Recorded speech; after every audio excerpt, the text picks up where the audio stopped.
For years, people in St. James Parish have said the chemical plants are killing people in predominantly black communities, and they want to stop those plants from setting up in their backyards. Now that fight ramps up to a new level. Today, residents took their demands to federal court.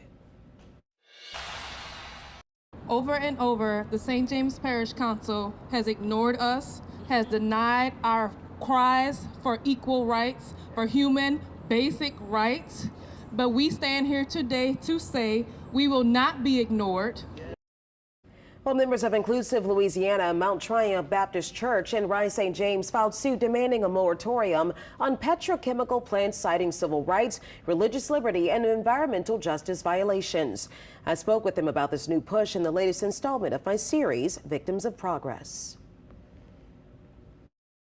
For years now, we have gone to the parish council with our concerns, but every time we are ignored.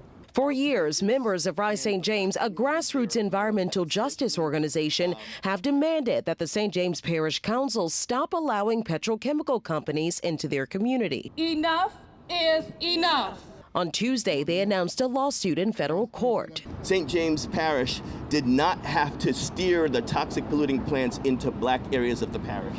They say they're done asking. We had gone before the council before and asked for a moratorium, and it fell on deaf ears. And that was on 2019? Yes, that was back in 2019. What was their response to it? Nothing? Nothing. They don't answer.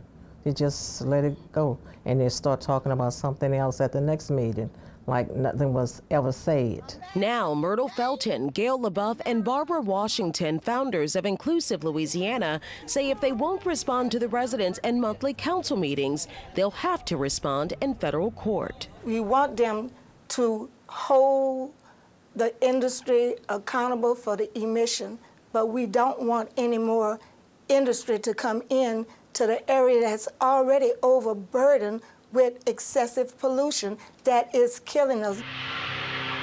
The parish runs along the corridor that has gained the moniker Cancer Alley. It's riddled with industrial sites, with most located in the majority black 4th and 5th districts. The Environmental Protection Agency labels 11 of the facilities toxic release inventory sites. The TRI tracks the management of certain toxic chemicals that may pose a threat to human health and the environment, which the suit alleges violates the 13th and 14th Amendments. We deserve to live in a St. James Parish free from pollution.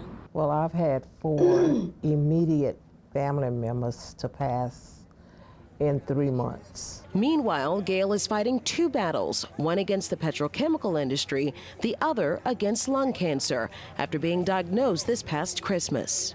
I'm in chemo, and though I cannot say with a certainty that any particular carcinogen has caused my cancer, no one can say with a certainty that any carcinogen has not caused it.